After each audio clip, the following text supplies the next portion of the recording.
Clerk, please call the roll. Alderman Santee. Here. Alderman Glad. Here. Alderman McClatchy. Here. Alderwoman Bassey. Here. Alderman Davis. Here. Alderman Cook. Here. Alderwoman Miller. Here. Please stand for the pledge. Pledge allegiance to the flag of the United States of America and to the republic for which it stands, one nation, under God, indivisible, with liberty and justice for all.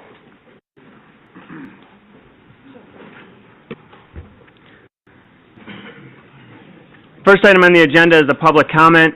This is for items that are not on the agenda this evening.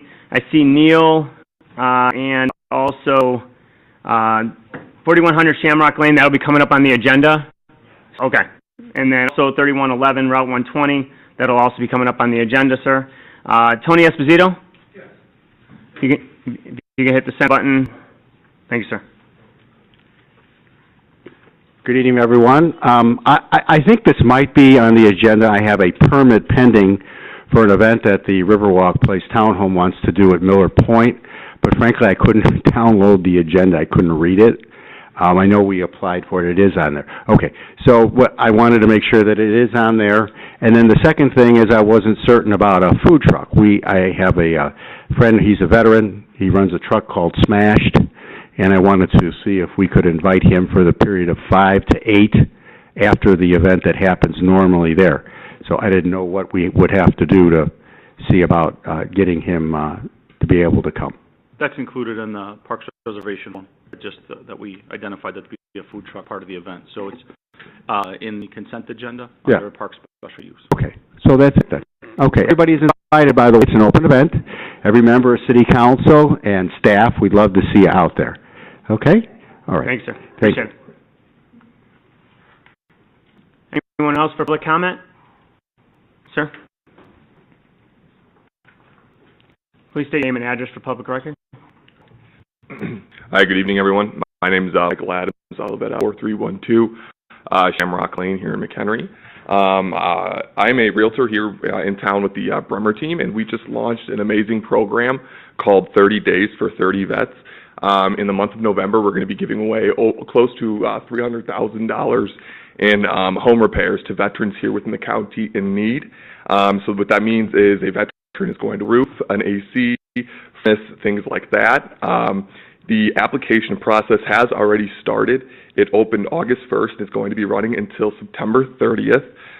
Sometime in October is when we're going to notify the veterans here in the county that they have they're going to be one of the recipients, and then every day in the month of November, we are going to be announcing publicly to the community who the veterans are each day of the month. That's all. Thank you, sir. Anyone else for public comment? Hello, my name is Dawn Bremer. I am at 214 Beretta Court in McHenry. Mine is actually just to tell you guys that on August 18th from 10 to 10:30, Wayne Jett will be in a dunk tank. So we are doing fundraising for McHenry Junior Warriors. So again, August 18th from 10 to 10:30. Janelle, please put that out there in the paper. And if any other city council members would like to participate to help raise money, we would love to see you in there to dunk a city council member. So let me know. Thank you. Thanks, Dawn. Any other public comment? All right, moving on to the consent agenda items 5A through 5H. Is there any items that the council would like to pull for separate consideration? I see none. I'm looking for approval for 5A through 5H. Alderman Santee? I'll make the motion to approve consent agenda items 5 through H as presented. Thank you. Second? Alderman Miller? I'll second that motion. Thank you. Any items to be discussed on this? Go ahead, Alderman Santee. Just a reminder, with Director Hobson, fireworks will be on Sunday night after with item number A. Correct. Okay. Yeah, that was the impetus for extending the hours.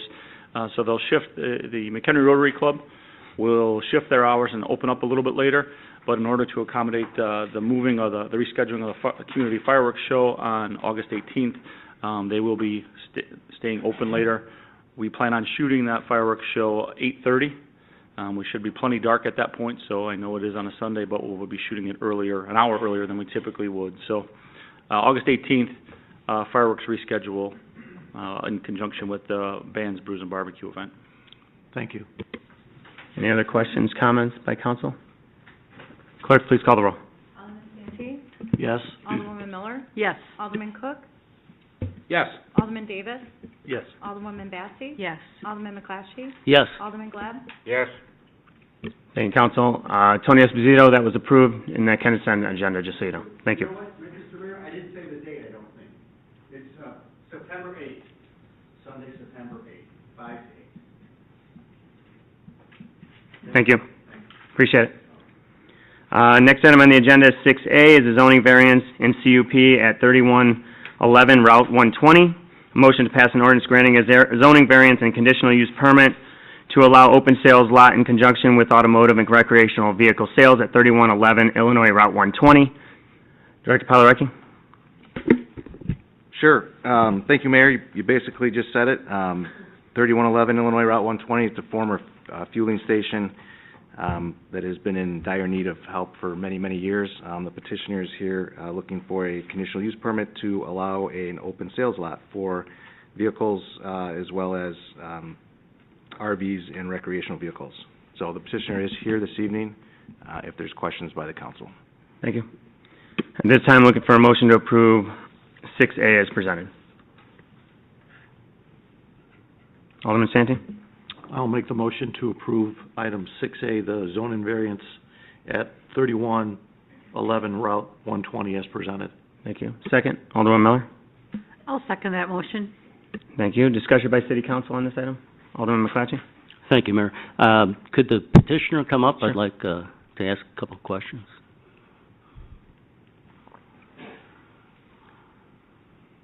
Yeah, if you could please hit the center button and then state your name and address for public record.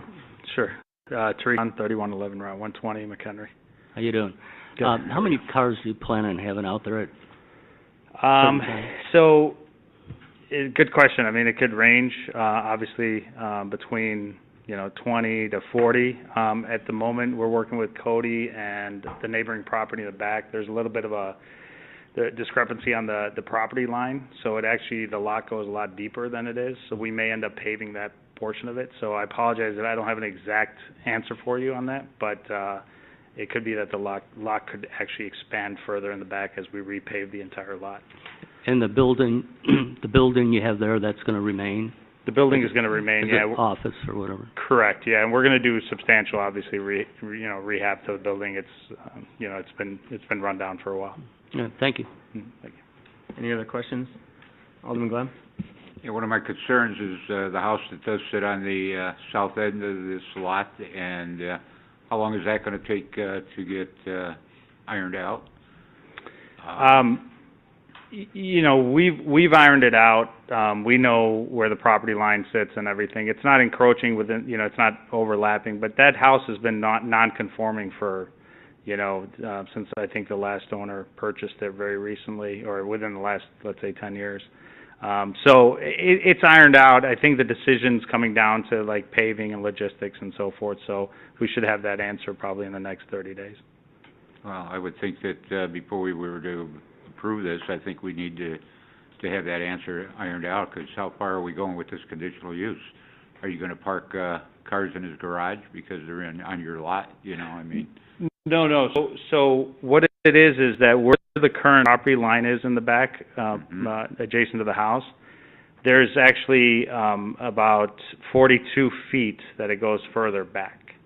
So there's a grassy area in the back. We're still going to maintain the landscape requirements, the plant, everything's going to be done according to code, and we're going to have a landscape plan and so forth.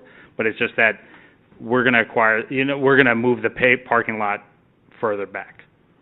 So you're going to be wrapping around this house, or? No. The boundary lines are there. I mean, so if you know the house in the back, it sits 3 feet, roughly 3 feet from our property line. So the house it's not part of we're not going to be parking in the back or anything like that. I mean, if you look at the schematic online at the county, there's a large encroachment over the property line according to that map. So we updated the survey regarding that. The encroachment that you see is per the county, but if you look at the state one, the Illinois state one, it's actually, shows it much more accurately. I have an updated survey if you'd like to see it. Yeah, I would, please. So, if you see a little, that's the house there. So it's not directly on the house as the county shows. Okay. But this isn't recorded at the county? That survey is not recorded at the county. It was just literally updated, a few days ago, but I'll refer this to Attorney McCardle. No survey. We have differences as far as what he's showing here. You got this from the state, you say, correct? No, this is our surveyor. This is your surveyor. Correct, our surveyor. But what the county shows on the map, that the house is actually partially on that property. The GIS map of the county? Yes. Yeah, that's. And it's not off by a foot or two. I mean, it shows a significant amount that's on that property now. Oh, right, but that survey's still gonna trump the county.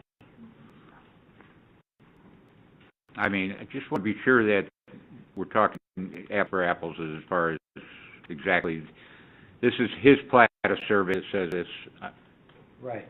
Have we checked to see what the county does? Well, that's a licensed surveyor, so Right. it doesn't matter. It doesn't matter what the county shows. This map It is, matters what's registered at the county. no, That's no. not- It's not registered with the county. If there is The a county squabble map about about a boundary line, they're going to look what's registered at the county, because you gotta have it registered at the county. No. There's nothing registered with the county. It's a survey, a stamped surveyor, a surveyor who says it that counts. Now, two surveyors can disagree. That's a different matter, but right now, that survey is what matters. Okay. So if you want to put that as a condition Like this back. of our approval, you're now- welcome to keep now you're talking. You're welcome. That might be more relevant, is to attach it and say our decision is based on this survey you're giving us. And if the survey is wrong, then we have a problem. Okay, so we're looking right now at, the south half of that, property is not paved, correct? Correct? There's an area there's a 6-foot privacy fence back there. Beyond that privacy fence to the south is not paved. Okay, so, I mean, how far is this going? I mean, as far as, how far do you intend to take your parking lot out, all the way to the edge of the property? There's a buffer there, as, anytime there's a residential commercial, as you know, there's a buffer there. So from if you're standing at the house, approximately, again, we haven't finalized exact, but approximately you're looking at least probably 10 feet from the property line, that there's going to be a buffer there. The fence would move back, so that there's a fence barrier between our lot and the adjacent home. So. Okay. So now you're talking putting a fence in, not all the way to your property line, but backing it off a few feet so you're not right on top of their property, or their house. Is that what you're saying? Yeah, correct, because there's a fence there currently. That fence is just going to shift back, Okay. give them the buffer that's required, and then there'd be landscaping as required per the landscape plan to. And you will be adjacent- maintaining everything on the outside of that fence, correct? Absolutely, yeah, on our side, absolutely, yeah. On your side or on both sides of the fence? On our side, because the rest would be the neighboring property in the back. The fence is going to your property line, or it's going inside the property line? According to your survey, you're what, 3 feet off, you said, from the house? As far as the back to your lot line? Correct, but we could not put a fence there. That wouldn't comply with the buffer requirement. Ross? It's got to follow all of so there's a commercial property abutting a residential property. Even though that property is in the county, they still have to follow the zoning ordinance, which is, I don't have it in front of me, but it's probably about a 15-foot setback with a landscape buffer and screening. So it's either a combination of landscaping and a fence, or just a fence. So, I mean, he's required to have this fence. Right, okay.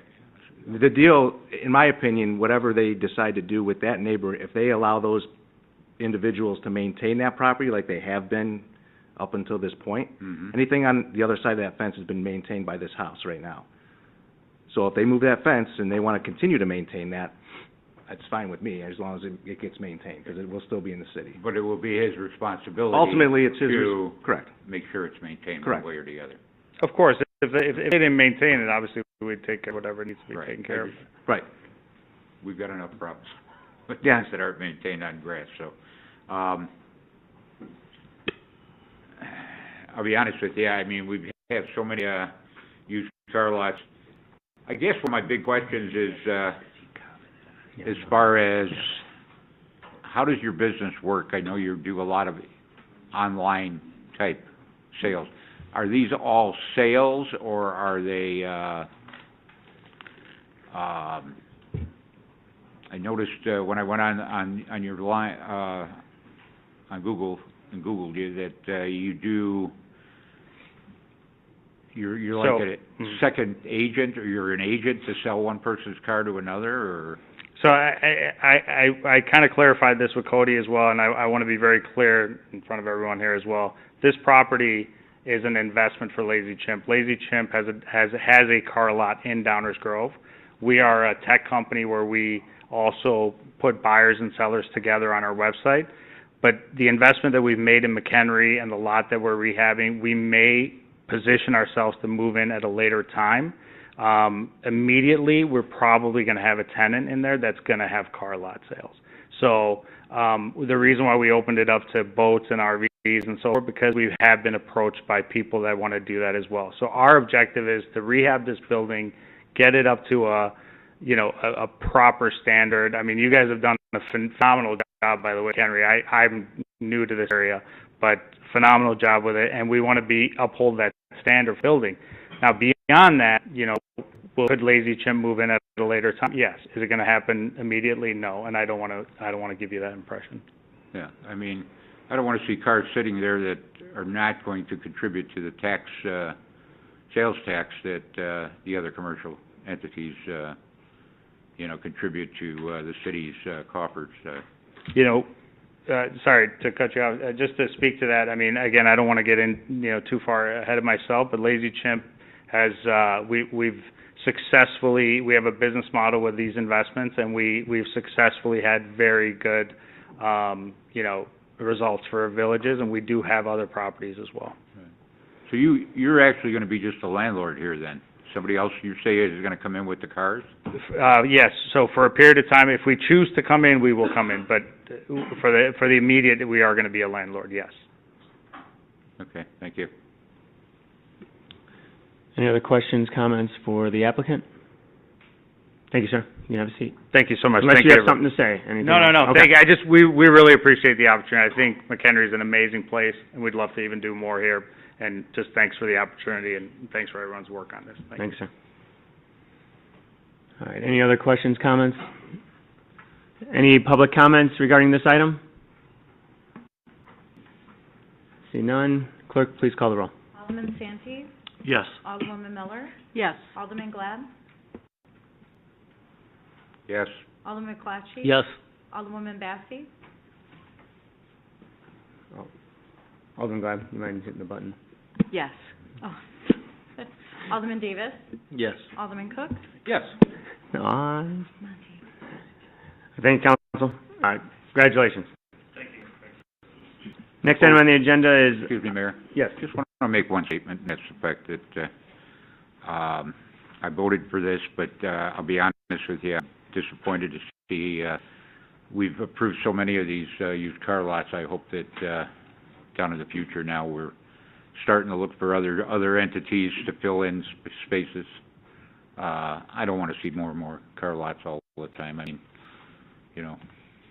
we don't need a reputation, for 2 or 3 different types. We need to be a little bit more diversified on what we get in, but thank you.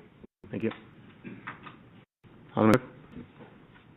This is the same company, Lazy Chimp, that put in for the facade grant, correct? Yes. Okay. Yep. All right, next item on the agenda is 6B, CUP at 4100 Shamrock Lane, a motion to pass an ordinance granting a conditional use permit to allow an assembly use in conjunction with a church. I am looking for a motion to approve 6B as presented. Alderman McClatchy? Thank you, Mayor. I'll, move to approve the, request. Thank you. Second, Alderman Santee?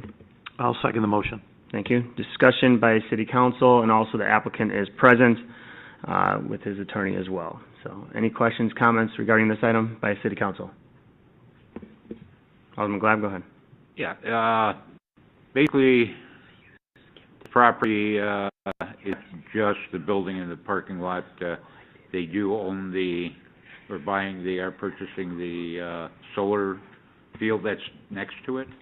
Correct, it's coming as one. Okay, so, the conditional use is on the entire property itself with solar panels? Correct. Okay.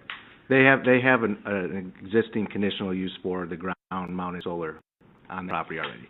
Right, okay. I just want to clarify exactly what we are, approving. This property, just in the last 30 years has changed so many times, names and then uses and then referred back. It's you know how things just kind of revolve back to different things. I think it was about, 20 years ago that it was a Bible study type school or something to that nature. Just so that they're aware of, at that time, after they came and moved in, and they were totally against drinking and everything else, and they, I think, eventually moved out of the area because of the fact that we would not stop the liquor licenses across the street, and I would hope that they would realize that we would still be approving our normal business on across the street, even though this is a church, other than the certain rules within a footage or whatever of the church. So, all I got to say is good luck. I think of Holy Apostles, and you take a look at how as beautiful as Holy Apostles is, and it started out in a corporate center too. So, good luck. Any other questions, comments? All right, any public comment at this time? All right. Good. Clerk, please call the roll. Alderman McClatchy? Yes.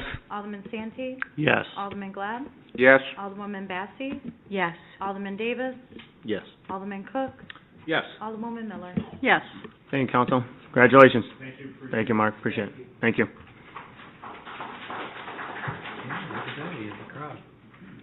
Next item on the agenda is 6C, is a use variance of 1401 North Riverside Drive. I'm looking for a motion to pass an ordinance granting a use variance to allow outdoor live entertainment at 1401 North Riverside Drive. At this time, I'm going to go ahead and, a couple council members had asked about discussion first before we make a motion, so I'll go ahead and grant that. So we'll open this up for discussion by City Council. Is there anyone from City Council who would like to start off discussion regarding this item? Oh, sure. Alderman McClatchy, go ahead. Thank you. Director, how many bars, restaurants in McHenry have a open band, whatever they want? Currently, Vicky's, DC Cobb's in the theater, Jexel's, the former Grinders, or, Grinders Ale House, and the VFW, are the ones that I found. Some of them date back to the 90s, like Vicky's, but, they all have pretty much the same language, if that's what you're looking for. Outdoor entertainment, including live music, entertainment shall be permitted from 7 p.m. to 10 p.m. That's Grinders. Sound levels must be met, so our sound ordinance has to be met. These are all things that we put in the... So is this something they can do at any time, or do they need a Well, permit? if you read the packet, I tried. the planning and zoning, I know it was a tough one to read. The planning and zoning commission restricted them. They did ask for a lot more in the beginning. They asked for 3 days a week, Friday, Saturday, Sunday, at certain times to be able to put a band out. They did meet with us after the right before the planning and zoning meeting, and they were open to doing a once-a-month event. But what they want to be able to do is have a single-type guitar person on the patio with a small amplifier just at any time, because feel that they're meeting the sound ordinance. Acoustic set. Not acoustic, they with a small amplifier, right. It'll be amplified music. So that's their ask, and if you look at the times in the packet, they've greatly reduced what their original ask was. And then there was a unanimous decision at the planning and zoning. Okay. I think, John and Kristen, you did a great job with that place. It's really taken off, and I'm all for helping small businesses, but I'm also here to protect the residents in that area. So they're not for it. What I'd like to see is maybe 3 times a year. The acoustic on the patio, I have no issues with that at all. Another concern I might have is, let me ask John, why don't you come up to the podium? Nick, Nick, this is Nick Cope, is actually the owner of the courthouse, and then obviously Jen, who's been involved with that for a long time. Can you hit the center button there so you're live? Thank you. Hey, Nick. Hello, how are you? You did a great job. Oh, thank you. So really Took a little appreciate time. that. Yeah, right. Let me ask you a question now.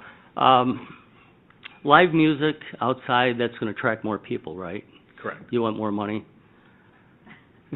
Well, we also think that it's a place that's kind of unique because we do have the big side lot next to our place, and the outdoor patio is very conducive to having a nice, pleasant atmosphere out there. So we would find without, but I think that with the music, it does add a little bit to our whole feel to the place.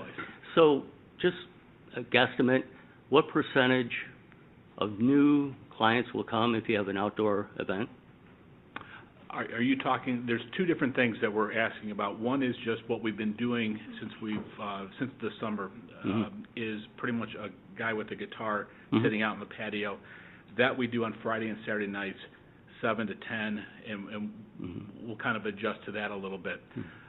What we're also asking for is a once a month, which obviously would only be during the summer, so it's not that far off from what you had suggested with the 3 times. So maybe 3-4 times a year, the ability to use our side yard to go ahead and do a much larger party, kind of more of a band.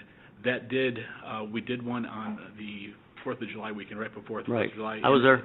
Okay, and it was a lot of fun, and it did bring, I was surprised at to how many people came in from 30, 40 minutes away after hearing about it. So back to my question, what percentage do you think you add to your business when you have an outdoor event like that? Well, we've only done one, And and I would say that we typically draw in on a weekend, maybe a Friday or Saturday night, roughly plus or minus 200 people.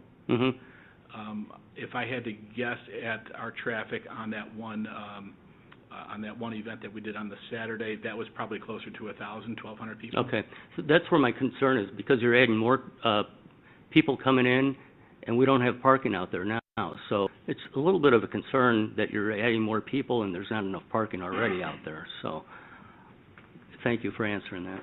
Okay, we do have parking that's off-street, right in the back of our place. It doesn't hold, 20, 25 cars, but we had food back there that day, but we've talked about opening that up for parking rather than the food and moving the food to a different spot. We had an outdoor grill that we could move to allow additional parking on that lot that we own in the back.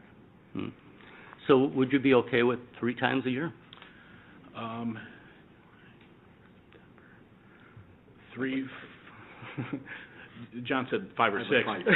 Yeah, right. You know what, we're open we're happy to be in McHenry too. Right. And the city's been great. We're glad to have you. So we're open to anything that kind of works. So we're not looking to create a problem for anybody, but I think what it allows us to do right now is to put a face on the courthouse, draw people in, and it's more the residual business that we're trying to build up right now. So having a few of these events that are spread out over the year, so whether it's 3, 4, or 5, I don't think it's going to make a material difference to the neighborhood, the parking situation, because it's a one-night deal. The one that we did last time, we had kind of done a Saturday and Sunday. We would limit it to just one evening right now. But I think it does help us to have more, even if they're maybe a little bit smaller. Okay. Thank you. Thank you. Any other questions, comments to the applicant? Alderman Cook? Would it be too much to ask, okay, give you a trial at it? You know, let's see, do you plan on, if we pass this, do you plan on holding an event in the next 2 weeks, 3 weeks or something? They take some time to plan, and that's why I think that we were asking for that kind of flexibility at first, was can we just do it any day, Friday, Saturday, or Sunday, because we've got to match it up with what's going on over at Miller Point. There might be some other events that are in or around town, so we try and pull a weekend where there's not much happening. So I don't know that we've got the ability to go ahead and get anything scheduled within the next couple of weeks. I think we would like to do something probably September-ish. End of September. End of September, maybe more of an Oktoberfest feel to it, and try and create that. So that would probably be the first opportunity that we would have to be able to get the word out and advertise and get everything scheduled would be the end of September. I guess what I'm getting at is, like, I want to give you a trial, but if it doesn't work out, I want to be able to come back and say, okay, it ain't working out. You know what I'm saying? Ross? If I can, yeah, so Right. our ordinance does allow the city council to revoke a conditional use or use variance at any time. So if those problems, if you approve this tonight and those problems did arise, you have the ability to say, hey, we're revoking this. So, just so you're aware. And just so you know, too, you would also have my cooperation. If somebody came to me and said, I'd rather you do this rather than this, we'd be more inclined than not to go ahead and comply with any kind of request that came. I agree.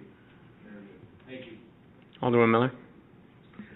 Thank you. I just wanted to speak in support of the request. I think it's appropriate to have 1 day per month of amplified music, and then, of course, no limitations on the acoustical music.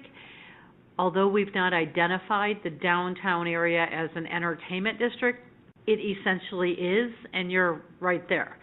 So I support the initial request for 1 day per month with amplification and unlimited number of without amplification, because we do have Veterans Park doing the same, we have Smith Garage doing the same, we have Miller Point doing the same. We have a lot of music and entertainment going on there, so I think it's a perfect fit. Thank you. Alderman Santi, go ahead. Alderman Glenn? Yeah, I was just going to mention, what are we talking about as far as time, cutoff time? The times are... 9 o'clock? 10 o'clock? Till 10 o'clock. 4 to 1 a month?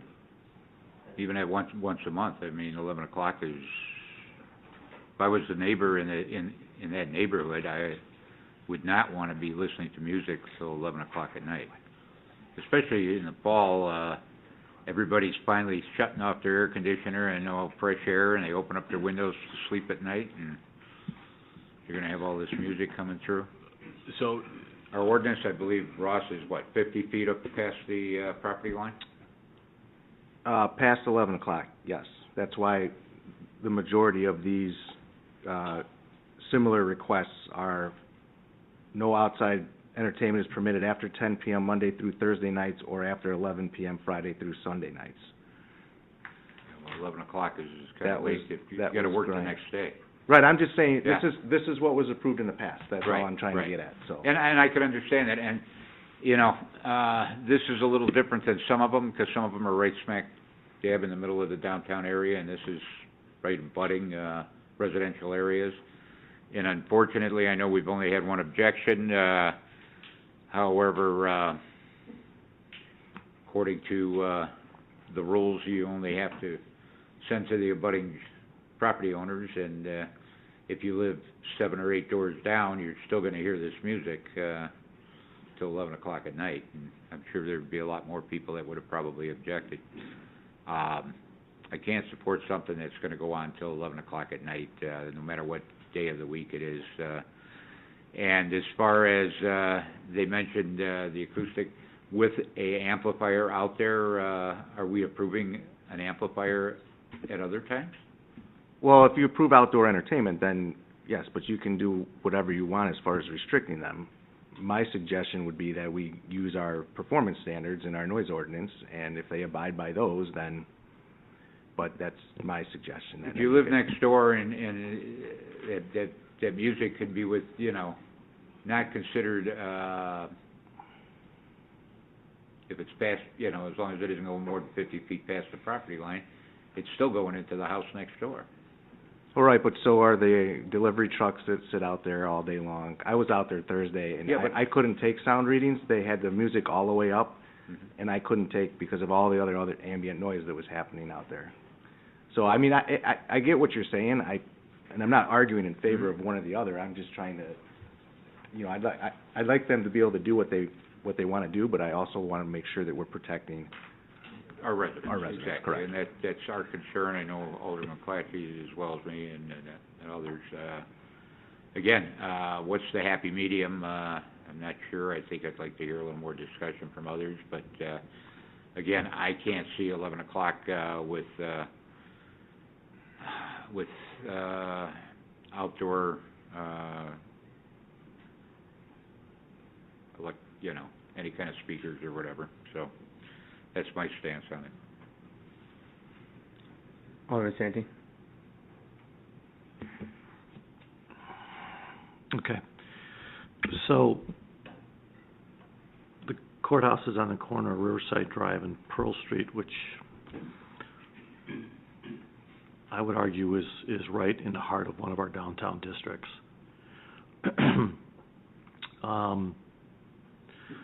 I understand, because I had conversations with management over there a couple of days ago, that there definitely were some complaint calls. And either Director Palarecki or Chief Burke, help me understand or correct me if I'm wrong here. I understand there were 3 calls, and all the calls occurred between 8 and 8:30 or 8:35 at night. Is that correct? Yes. Okay. Where that location is a half a block from the Fox River, I know, because I can hear it from my home, that the noise going up and down that river can be quite loud and late at night. Also,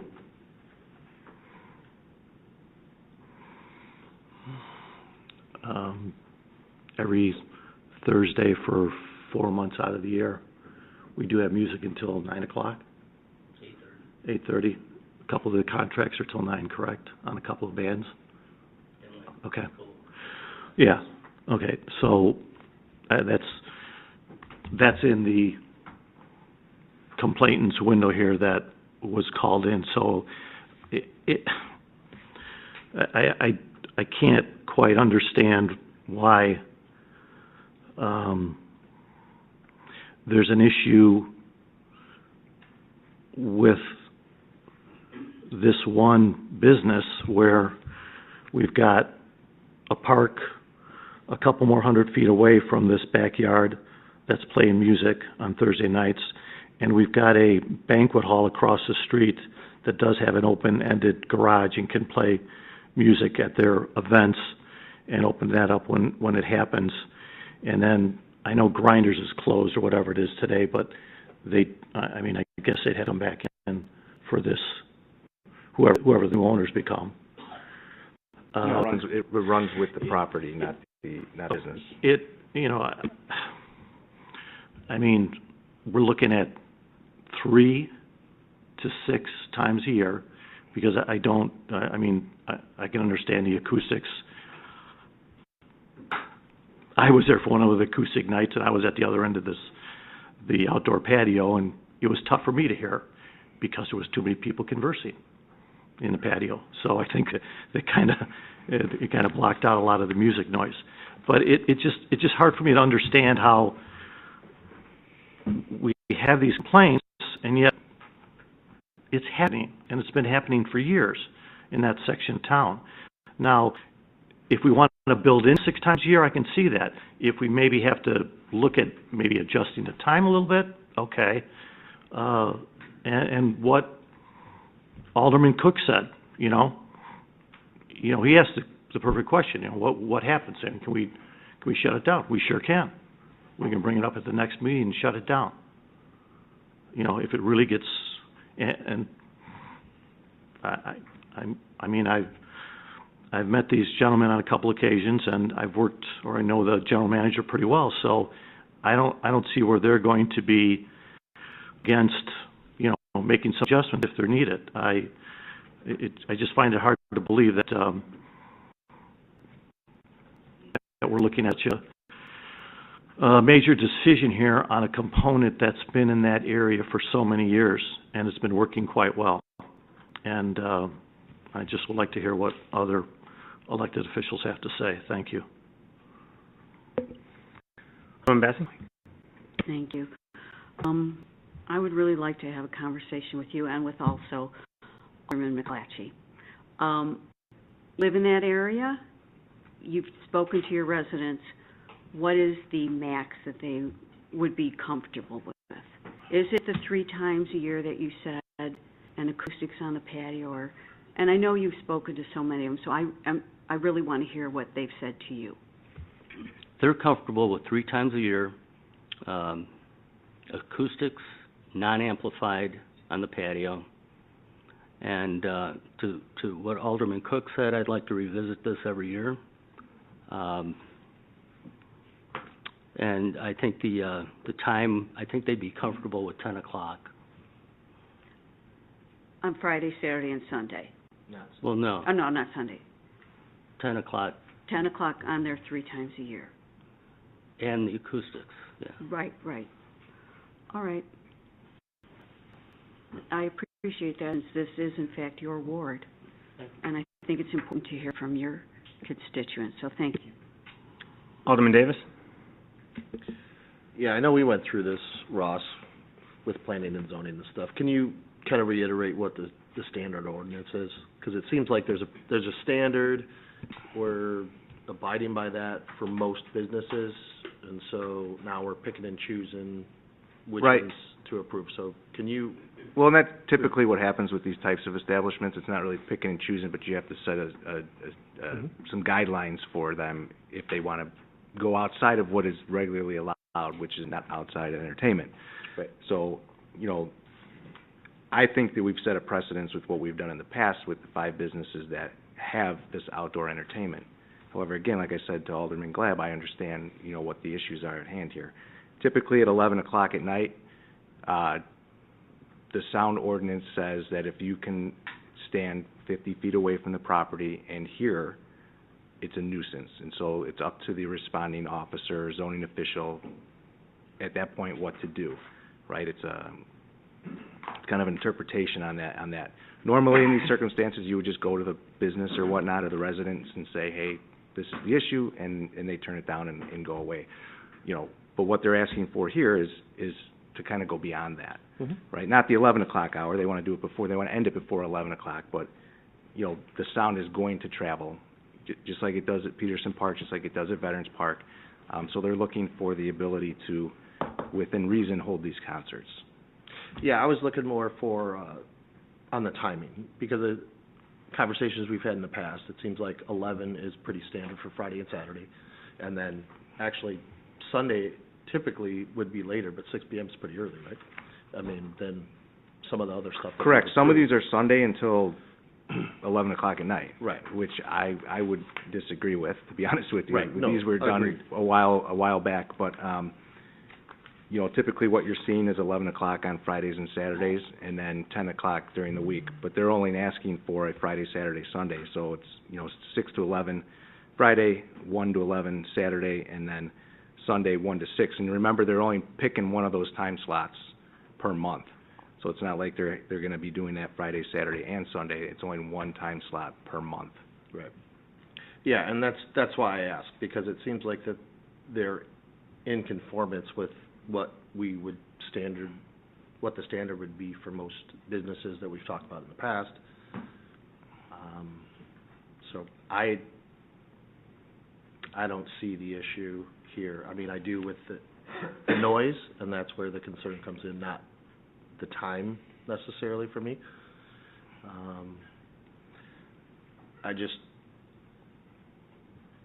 We do have, every Thursday night, we have music that's gonna be quite a bit louder, and so if we say this is 3 times a year, are we gonna have to go back to that and say, well, now we have to restrict the concert in the park, right?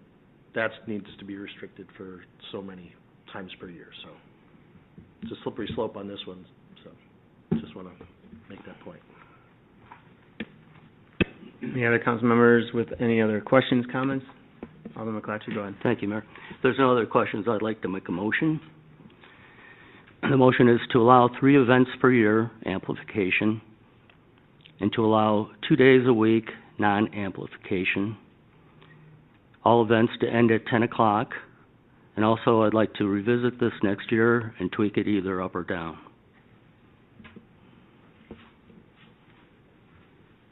Do I have a second? I'll second it. Alderman Glab? All right, so there's a motion and a second. Did you get all those items? So if, Alderman McClatchy could just read it one more time, please. Sure. Thank you. To allow 3 events per year, amplification. To allow 2 days... You turn your mic on. Sorry about that. To allow 2 days per week for non-amplification. All events must end at 10 p.m., and that we revisit this next year to tweak it either up or down. Nick, go ahead. There seems to be just some clarification on the non-amplified. I mean, we do have speakers that we just have at our outside bar. Literally, if we have a radio that's amplified music, what we talked to Ross and Cody about was, as long as we maintain the level below the existing noise ordinance, then we don't have a question as to whether or not a speaker that we have outside with no live music is actually amplified music. If we have a TV set on at our outside bar, to some extent that's amplified. So I think that the definition of amplified was a sticking point, because it puts us in a position where we don't know what we're allowed to do or not. We could be well below the noise ordinance, but the TV set could be construed as an amplified source of sound or music. Yeah, I get where you're coming from, but that's inside, behind the bar. Do you have a TV outside? But isn't it the noise that we're talking about that's being created? So if we were to, for instance, if I put the singer with the speaker behind the bar, would that then be allowed because it's behind the bar? So I think what we were just trying to say is, if we're not creating a disturbance, if we're not creating a problem for anybody, and the logistics of our lot, our patio is on Pearl Street. We have a whole grass lot between us, and then there is the public parking between our lot and the next residential lot. So it's quite a bit of distance between our patio and the residential lot. If there's a complaint that we have, it's mostly from our patrons that are saying we can't hear the music that it's playing. I think that is a problem for us. It would pretty much preclude us from doing any kind of sound outside if we're not allowed to have it amplified.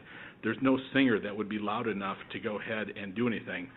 I mean, we could have a guy with a drum set out there banging away, and that would not be amplified, but that wouldn't be good for anybody. So I think what we wanted to stick with was the ordinance to be written that allows us to do what we do without breaching the noise ordinance. And like I said, the distance between our patio, it's the furthest thing away from the residential lot. I've been out there. You can't even hear the music past the fence and the sidewalk. So I'm in agreement that we initially thought that we could do more live events where we had a band out there that was on the grass lot, but in talking to Ross and Cody, it seemed like that was a pretty big ask. We whittled that down to the once a month type of thing. And there is a big difference between a 10 o'clock cutoff and an 11 o'clock cutoff. It's kind of a late arriving crowd. Puts us in a position where I don't even know if I do any at that point in time. You're pretty much scrapping it because we do spend a lot of money with the setup, the bands, the tent. We bring in food, we advertise, and there is a huge financial difference between a slowdown and shutdown at 10 o'clock versus 11 o'clock. A lot of people show up after they've been on the river, maybe 8 o'clock, 8:30. If they knew it was ending at 10, they're not coming at all. It's not like people are going to come there and say, let me enjoy this for the last 1 hour. That's why we kind of extended and asked for 11 o'clock, which seemed to be consistent with a lot of the other establishments that have the same permission. So what I would ask is reconsideration of the existing motion where we're allowed to do some semblance of amplified music, or else nobody will hear anything, and we just won't be able to do any sort of music outside on Friday and Saturday on our patio, and then allowing us to go ahead and do the one event per month on the lawn. Let me ask you a question. When you restored this building, which turned out really good, you put the patio out there, was it your thought that you're going to have, bands out there? So there's two different things that I think are getting kind of meshed together. There's the guy with a guitar in a little tiny tent swinging his guitar, which I don't see how that could possibly breach the noise ordinance for anybody. Then, so that we kind of thought, hey, if we're going to do a nice outdoor patio, having a guy with a guitar outside, I think would be a nice thing. I think it would add to the ambiance. Similarly, we'll probably extend that to the inside during the colder months. We'll have a guy inside doing the same thing.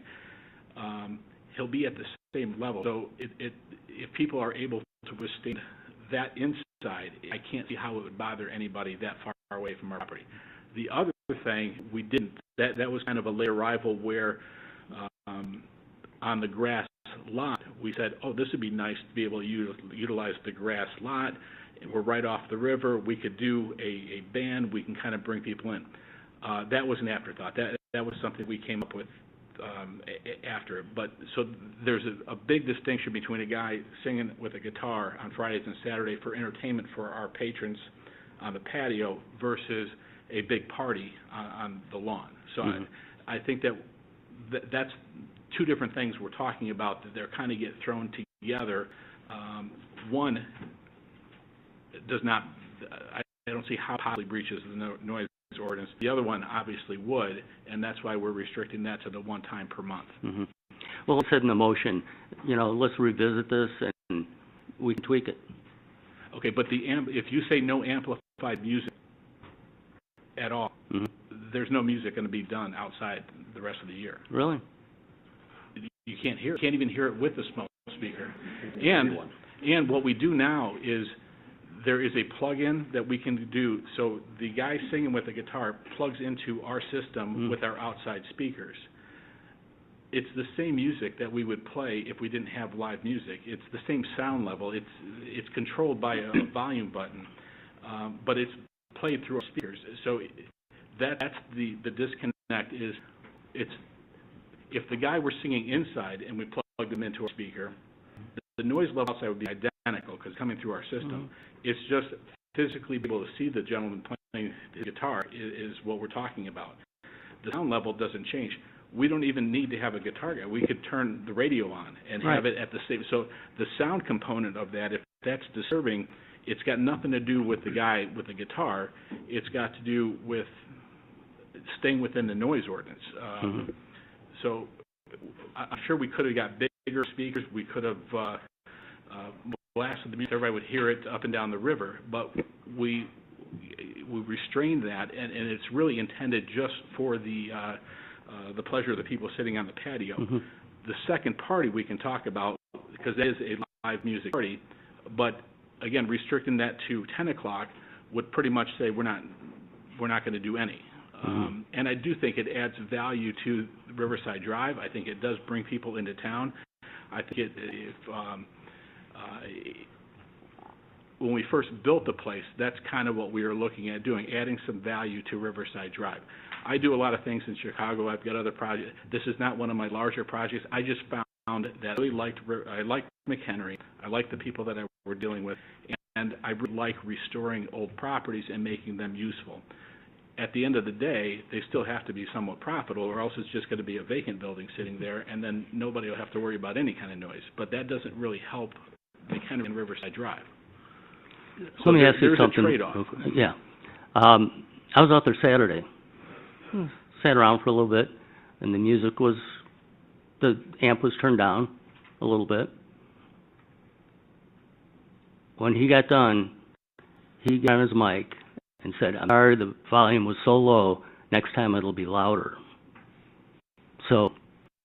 Okay, because we didn't have the ability at the time, and I wasn't there, but I know I spoke to my manager, Kristen, and she did a nice job with that, because there was a noise complaint.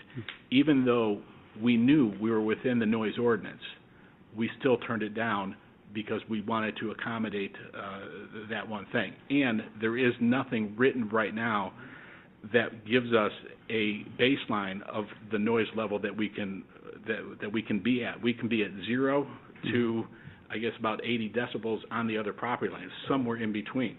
But we don't have an agreement with the city of McHenry as to what that volume needs to be. So we turned it down, and a lot of people left because they couldn't hear the music anymore. What we're looking for is just give us a baseline as to what we can do on Friday and Saturday nights. We think the noise ordinance speaks to that. So if that's the level that we have to maintain, is be in compliance with the current existing noise ordinance, we're fine with that. We'll control that. We'll make sure we never exceed that. So I wasn't there, like I said. I believe what you're saying, that it was low, and he's a professional singer. He's a good guy. I mean, I talked to him. Tips, so he was probably from disappointed. Kenosha. He was probably disappointed because people were leaving, and he wanted to kind of say, when I come back next time, we'll get it fixed. But I think that's because we wanted to make sure that we weren't annoying anybody. We weren't going to get another call to have the policeman come over, and we don't have an agreement right now with McHenry as to what level we can play at. Okay. All right, thank you. Okay, thanks. I just wanted to clarify a little bit. I mean, the way that it's written, there is a distinction. It is live. So the amplification, your music, television, stuff like that, that wouldn't be live. That wouldn't be considered live entertainment. So it's really, if you have some, acoustic singer, that's acoustic. If it's a singer and he's got, or a band, and they have the amplification, a speaker that's amplified, that's the distinction. So I just wanted to make sure. We were kind of getting hung up on all the different noise and stuff. So amplification and acoustics are different, and it's live, not from a radio and stuff like that. So again, I agree with that. Yeah. However, without amplification, you really can't have live music out there. Nobody will hear it. Right. Okay. Understood. Alderman Santi, go ahead. I'm not a musical expert, but someone playing acoustic guitar and singing, I've never seen one that does not have an amplifier with them. So an amplifier has to be part of this. And, I can see Nick's point. There's just no point in having music if you can't have, amplification, and if it's too loud, it's got to be turned down. We've had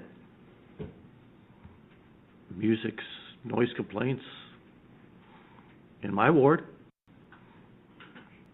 for fixing DC cops, even a few years ago, buddies, but they don't have live music outside. Those complaints came in at midnight, 1 o'clock in the morning, not at 8:30 at night. I mean,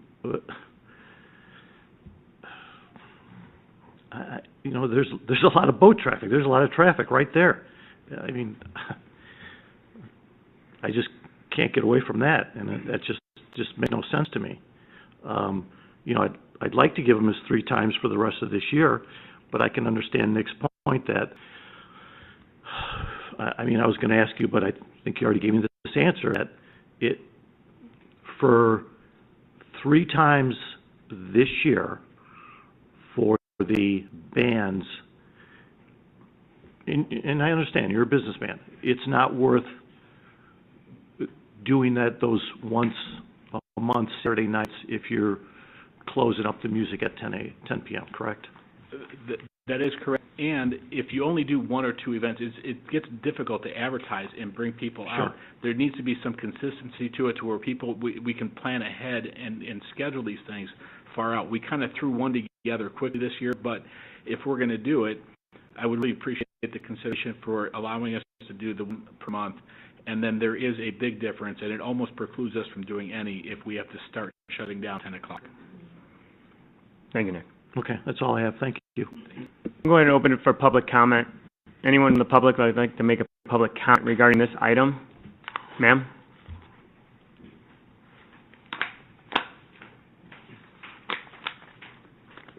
If you could please state your name and address for public record. Hi, I'm Kimberly Ive. I live 1407 North Riverside Drive. Thank you. Go ahead.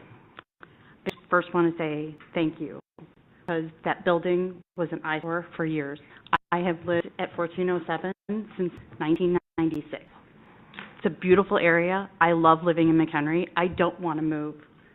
The noise is awful, and I can't tell you. First of all, thank you. You have turned it down, because when you first started doing it, it was deafening. My windows rattled. I couldn't have a conversation in my backyard. However, it's still loud. We have video that shows the difference between before we call the police and after we call the police. The sound, I mean, clearly we had to do it every night. We called on Friday night.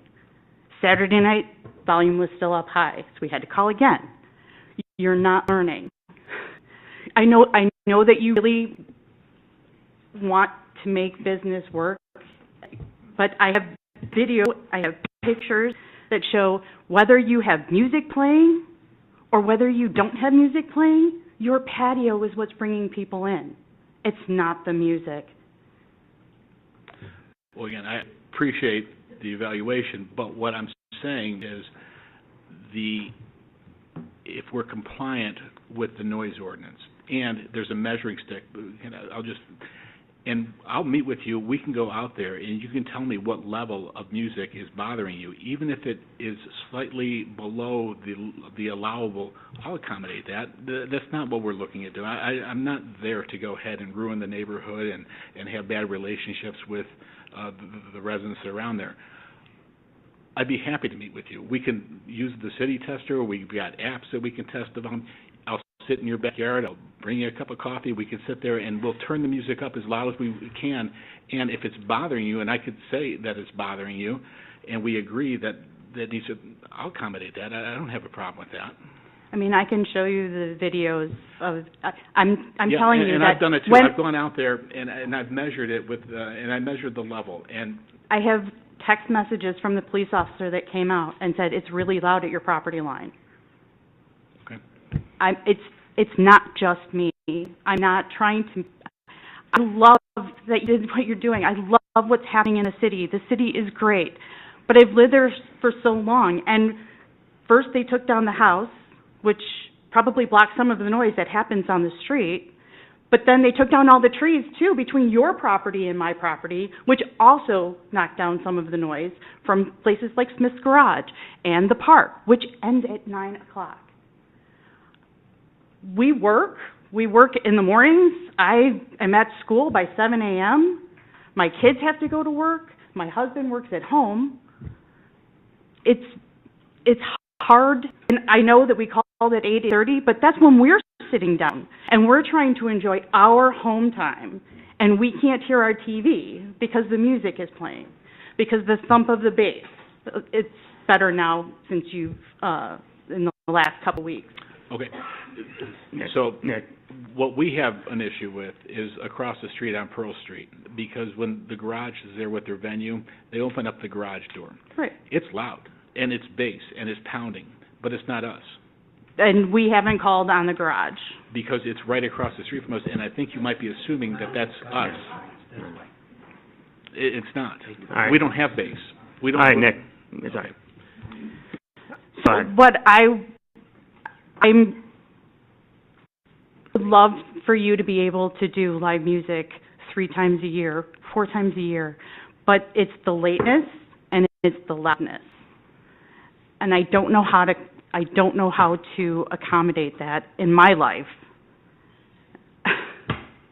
And I don't know how to go forward. Nick, it's okay. Don't respond. It's okay. Thank you. That's all I wanted to say. I appreciate it. Is there anyone else from the public like that, sir?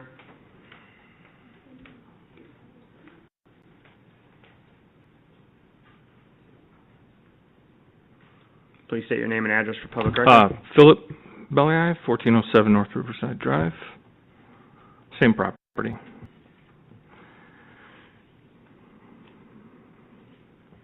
So, I just wanted to clarify the different types of events we're talking about, because we have witnessed them all. There's the tent that's in the diagram, that the proposed site on the grass lot, it's on the far northwest corner lot. They said they've done that once. They've actually done it more than once. They've done it several times. One time they had like a 80s tribute band, I think.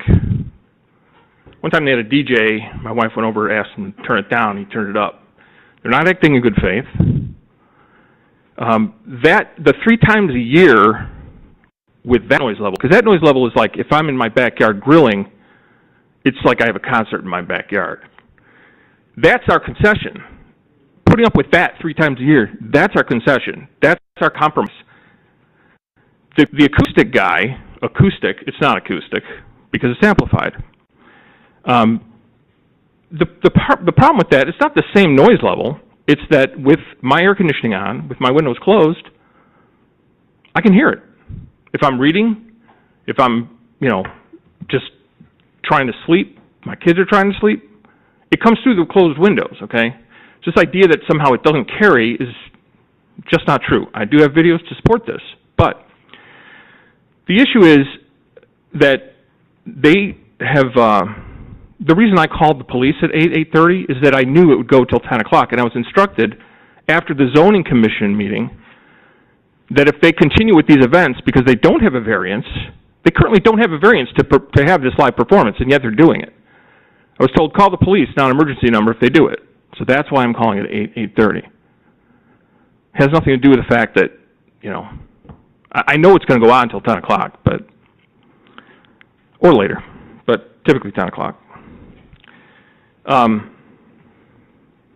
So the issue with the acoustic, or the guy with the guitar, they did actually, in the intervening time between the zoning commission meeting and now, there were 3 weekends. The first weekend after that meeting, I don't believe they had any entertainment, because they knew they shouldn't, because again, this was pending, right? Then, the weekend of July 26th, 27th, they did. They had the guy out on it's a little platform that's right next to the patio. And on Friday, July 26th, they had the amplified music, which I could hear, again, with my air conditioning on, with my windows closed. Again, we have bedrooms on the second floor.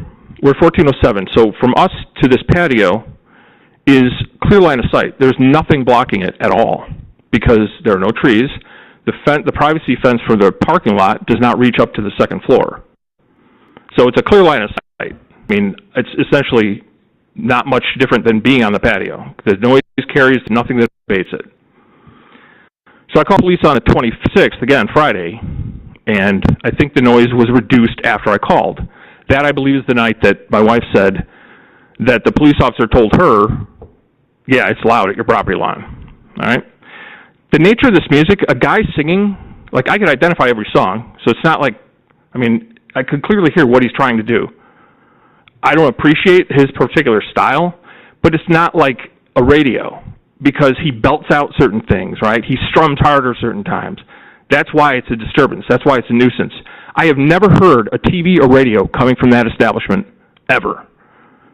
I'm not calling the police because, ooh, they're doing something. I'm calling the police because I want to establish that creating a nuisance when I can hear this in my house with my windows closed. So, on the 27th, night after, that's Saturday night, the night after I called the police, the gentleman was out on his platform without an amplifier, and he performed, and there were people on the patio, and nobody left, and everything was great. I didn't even hear him. I could hear the conversations on the patio. I couldn't hear him playing from my house. That's the difference. I did not call the police, obviously. Last weekend, same thing happened. Friday night, August 2nd. He goes out there with his amplifier. I call the police 8:30 because that's what I'm instructed to do. They turned it down to lower volume. Saturday, August 3rd, same thing. I'm not doing this for the rest of my life. So, if it were acoustic, non-amplified, the idea that someone 10 feet away on a patio can't hear someone playing a guitar and singing, I don't think that's true, obviously. Acoustic makes a big difference from amplified, obviously. There's a very big difference. The problem with the noise ordinance is I don't know how that's going to be enforced, because performances are different. Every single performance is different. And the noise ordinance covers 8 octaves of sound, has different decibel levels for each one, plus there are reductions if it's after 7 p.m. of 5 decibels. It's a very complicated ordinance. So to just say, well, we're going to keep it under 70 decibels, that's not complying with the ordinance. The ordinance is much more complicated than that. This is 11-17-3. It's very complicated. So what was discussed at the zoning commission meeting, which made a lot more sense, was amplified versus non-amplified. And that's what everyone unanimously agreed on, that was a good standard, because non-amplified is not going to create a nuisance. Amplified creates a nuisance, but we're compromising and saying they're allowed to create a nuisance so many times a year. So, I mean, I would question the enforcement on the noise ordinance, because are they self-enforcing this? Do I have to get a sound meter now and start reading everything every single time there's somebody out there? I just don't think that that's the way to go forward with this, because if you keep it to acoustic on those other nights, there's not going to be a problem. Just like there's not a problem when he plays his TV or his music over a speaker, because I don't hear that. We don't hear that at our house. So I would never call the police on that. It's not a nuisance. In the letter that Mr. Copley stated he thought, and this came up too about Smith's Garage, typically we'll hear an occasional, drum beat or something from that. It's not as loud as the amplified music, the guy in the pad. And the music at the park, it's this issue, or the same case. There's a lot of noise abatement between the park and a lot of the surrounding residential area because of trees and, trees and other houses and things like that. Like, I don't know how bad it is for the people who are right on Court Street, the concerts at the park, but for us, it's not an issue. This is different. This is not, the discussion that, we've had noise in that area. Yeah, when loud boats go down the river, it's a 5-second thing. I wish I could tell you can't do that. I can't do that. I can't prevent that from happening. But this is a 3-hour performance, 7 to 10, 2 nights every weekend for 6 months, which is a little different than a boat going down a river making noise. So, thank you very much. I appreciate the opportunity to speak.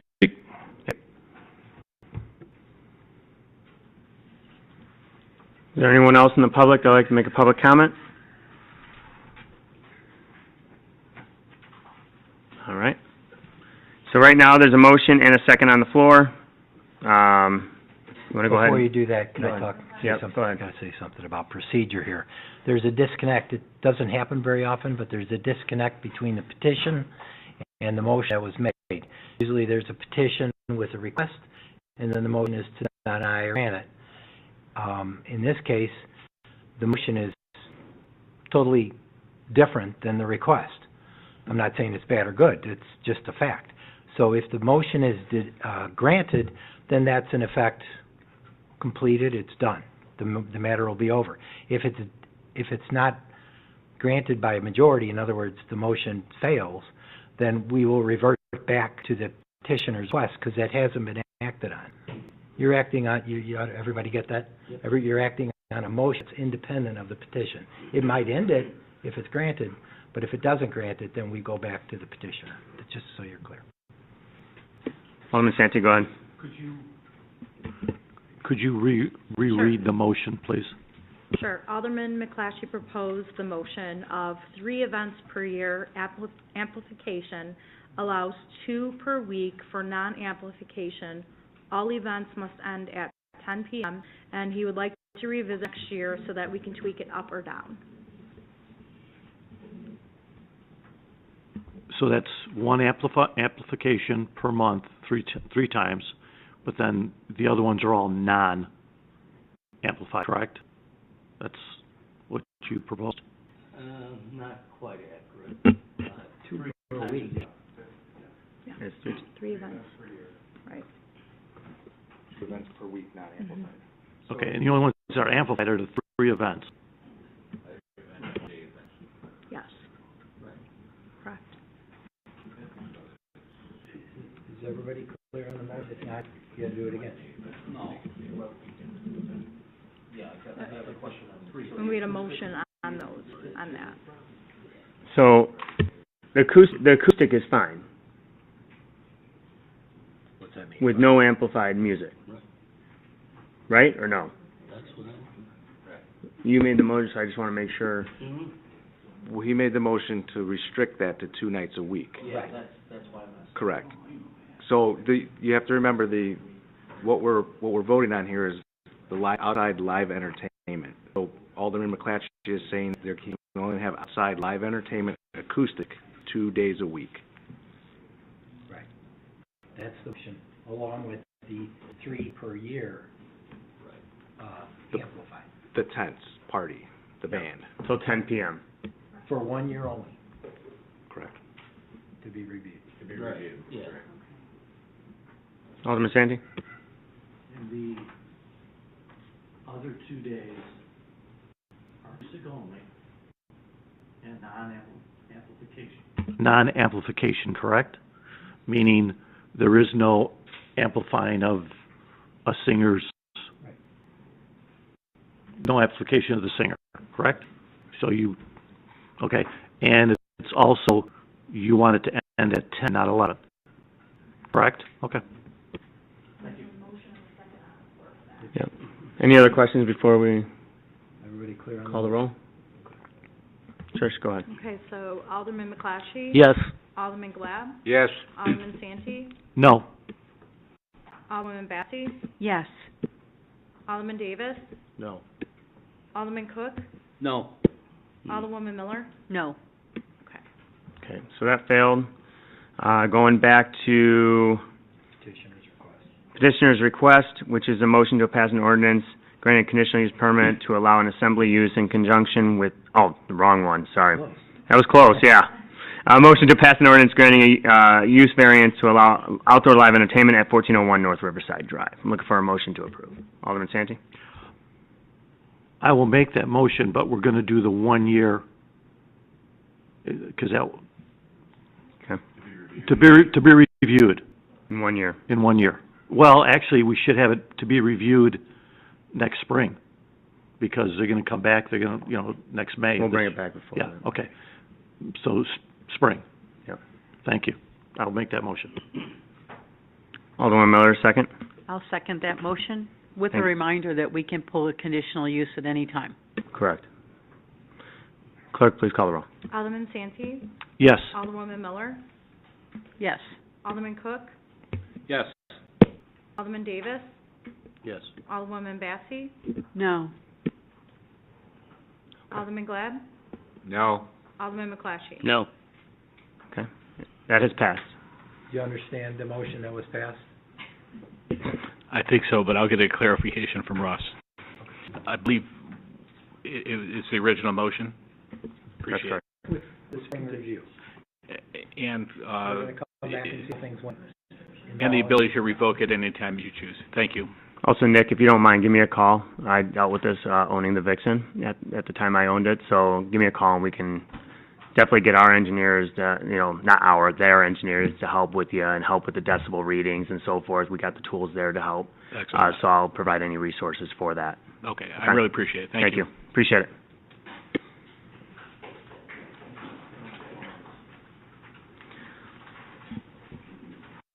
Next item on the agenda is 6D, is a fence variance at 5210 West Greenbrier Drive. I'm looking for a motion to pass an ordinance granting a variance for the City of McHenry fence regulations for the property at 5210 West Greenbrier Drive. Alderman Bassi? I'll make that motion for the fence variance on 5210 West Greenbrier Drive. Thank you. Second? I'll second it. Alderman Davis? Thank you. Discussion by City Council? Alderman Glab?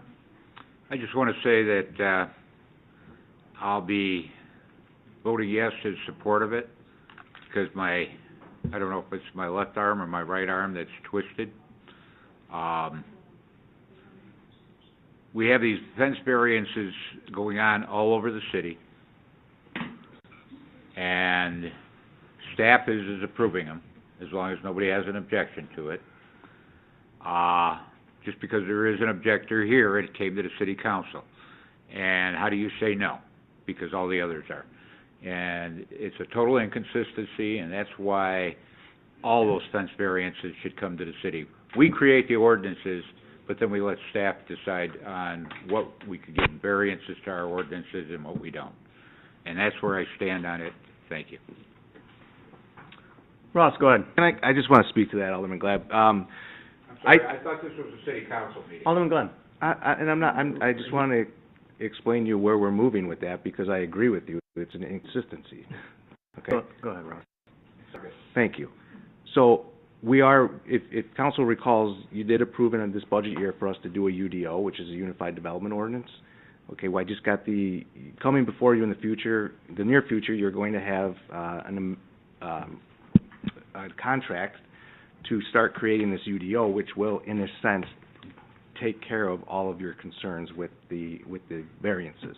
So corner lots like this will be included in our ordinance moving forward, and it essentially won't require a variance, because the way this lot is set up, right now the front yard and the side yard, by definition, are backwards, and so we are going to address that in the UDO to where the variance is not required.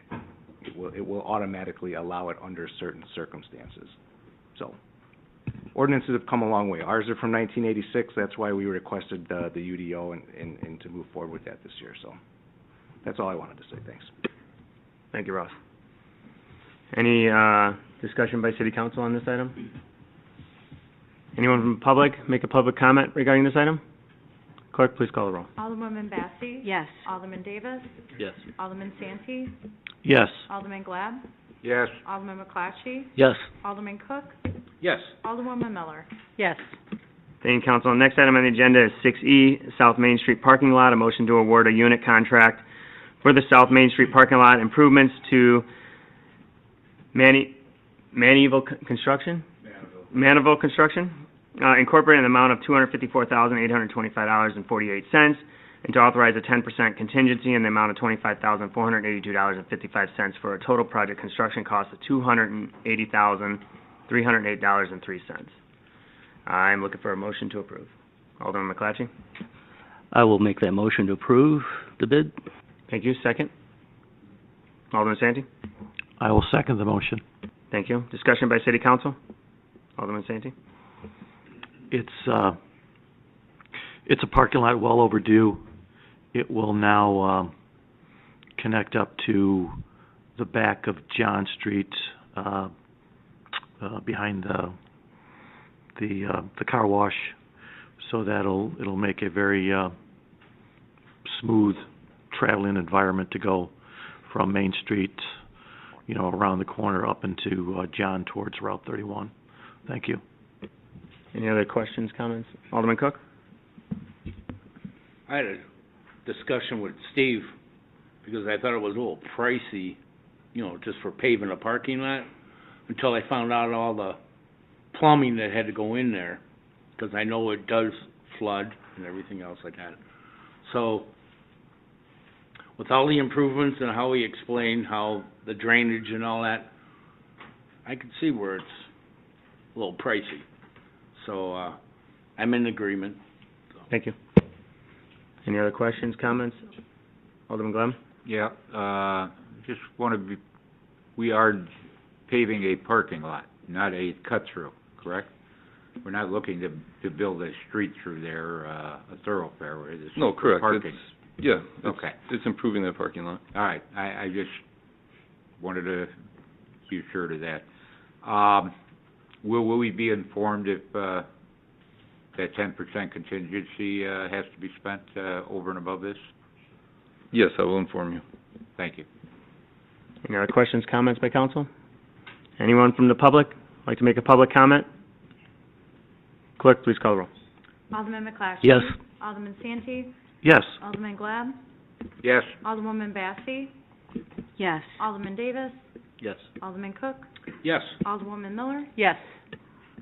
Thank you, council. Next item on the agenda is 6F, Light the Night. A motion to, be considered to approve 1, food trucks, vendor tents, and live music in the park in conjunction with the event. 2, to allow alcohol in the park aside from the designated areas adjacent to all marine rentals at Miller Point Park on Saturdays, 9/28, from 4 to 10 p.m. Also 3, permission for an approximately 10-minute firework display at 9:30 p.m. And 4, to allow open container alcohol from 4 to 9 p.m. on Green Street from Waukegan Road to Route 120, Riverside Drive from Miller Point Park to Weber's Park, and the Riverwalk in its entirety. At this time, I'm looking for a motion to approve. Alderman Miller? I will make that motion to approve it as presented. Thank you. Second, Alderman Santee? I will second the motion. Thank you. Discussion by city council on this item? Can't wait. Alderman Davis, go ahead. I just want to make sure that, the police, you guys are good with all of this? Yeah, Director Hobson and I have talked frequently on this, so we're good. Alderman Miller? I noticed in the notes that we have another fire globe. Will that be installed before Light the Night? It's currently installed, got installed last week, so it's ready to go. Awesome. I haven't been down there since last week. Is it out on the point or in back towards the bridge? Back towards the bridge by, I guess, as we proceed west, closer to the villa. Perfect, Kind of on thank you. that corner. Any other questions, comments? Alderman Glad? Yeah, I just can't see, this is a tremendous amount of, carry, as far as alcohol from 4 to 9 p.m. It's one thing, Green Street, Riverside Drive, but then when you're talking the entire Riverwalk, that means, Tony, your townhouses, how many people could just sit on your, concrete fence that's over there by the Riverwalk, or Riverwalk, and just sit there and drink? Hey, hold on. I'm answering you all I'm sorry, I asked him. And I'm running the meeting, so. I'm sorry, this is a city council And meeting. I will call him up to the podium. Okay. As needed. Okay. Thank you, Andy. Tony, if you don't mind, can you Alderman please step Glad. up? Wayne? Can you please step up to the podium and, you know how it works, center button. Tony Esposito, 3336 Waukegan Road. I don't want to be a buzzkill. I think the event is great. But unlimited amount of people walking with open liquor all along the Riverwalk. The Riverwalk includes the black metal fence that separates my grass area from the Riverwalk. The wall is the Riverwalk. The steps that cut into my patio is the Riverwalk. So there's nothing precluding anybody from opening the gate, which would walk onto my property and sit there and drink on the steps that are literally 15 feet from my patio. But, you know, the fact that there's a fence is like a divider, and people want to walk over there, I accept that. I move there, I accept that. But now open liquor for the entire time for probably, what do you get, 1,500 people, 2,000 people? I mean, I don't understand why we just can't keep liquor to the park across the way. You've got an open bar over there. Not to mention, people are gonna be walking all along to Green Street, crossing the street. I mean, I don't know this town is such a beautiful town. I don't want it to get to know that it's, open season when these events happen. And by the way, people can park their cars somewhere else and bring liquor, and they don't have to buy it at an establishment. So people are gonna get, I'm sure, very, very drunk. So I would hope that everything on this would be accepted except for item number 4. Thank you. Tony. Mayor, Alderman McClatchy, go ahead. Yeah, I'd like to, make an amendment to the motion, to review this. I think this is the first time we're doing it, the open carry on the Riverwalk. In association with this event, yes. Yeah, so I'd like to revisit in a year, just see how it goes, if there's problems, Yeah, this event comes before you annually, so it absolutely would Sure. be, reviewable every year. Do we have a motion, Trish? Who made, so both of them would have to amend that motion. Okay. Oh. Go ahead, Alderman Santee. Oh, no, I second it, but, no, It's I gonna have understand to what come Alderman, McClatchy, it's gotta be reviewed, after For this next 1 year. approval Yeah, for anyway, next, so it's yeah, gotta come back anyway it's for gotta next come back. approval if it's, And I agree with that. If we have to make changes, we make changes. yeah. This comes back yearly anyway. So we good? Alderman Bassi, go ahead. I'm okay with 1, 2, 3, but not 4 at all. I think if you're going to be drinking, it'd be limited to the park only. So if we can break it apart, I'm in support of 1, 2, 3, but absolutely not the open container. Thanks. Thank you. Any other questions, comments by council? See none, open it up for public comment. Clerk, please call the roll. Since this item is brought back yearly, do I need to put that as an amendment that they want to review? Okay. No. All right, great. Alderman Miller? Woman Miller, sorry. Yes. Alderman Santee? Yes. Alderman Glad? Yeah. Alderman McClatchy? Yes. Alderwoman Bassi? No. Alderman Davis? Yes. Alderman Cook? I don't like the open liquor. I like to be, but I'll go along with it. Okay. So that's a yes. Yes. All right, thank you. All right, so that is passed for item 6, F. All right, next item on the agenda is 6G, a Riverwalk Phase 4 boat lift payment. Motion to be considered to approve a budget amendment to the 24-25 general fund budget in the amount of $20,000. To approve a payment to the River Valley Boat Company in the amount of $20,000 as a result of funds expended in extending the boat lift to accommodate Phase 4 of the Riverwalk per the executed easement agreement with Jim Marcos. I'm looking for a motion to approve. I'll make that motion. Alderman McClatchy for a Thank motion. you, Mayor. I will make that motion to approve. Thank you. Second, Alderman Santee. I'll second the motion. Thank you. Discussion by City Council? Alderman McClatchy? No, I was Okay. waiting for my... Alderman Santee, Alderman Glab, go ahead. Yeah, I just wondered on the easement agreement, when was that approved by council? This easement agreement with Jim Marcos? Oh, man. Boy, we were negotiated all of 22, and it was signed, and approved, January 23, I believe. Oh, 'cause I'm looking and the mayor never signed it. There's at least a copy that you put in the copy agenda. that's in there, yeah. It's never been signed. It's, we can check with Monty, but it's recorded.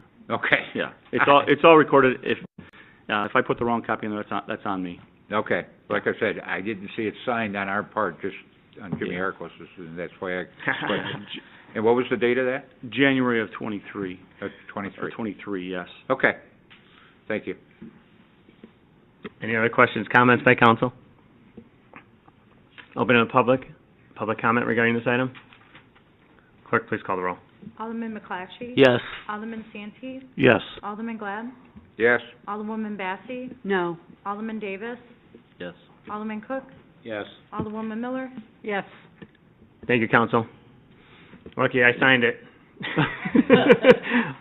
Thanks, Jim, appreciate it, the partnership on that Riverwalk, appreciate it. Next item on the agenda is 6H, facade grants, a motion to award facade grants in fiscal year 24-25. Looking for a motion to approve by City Council.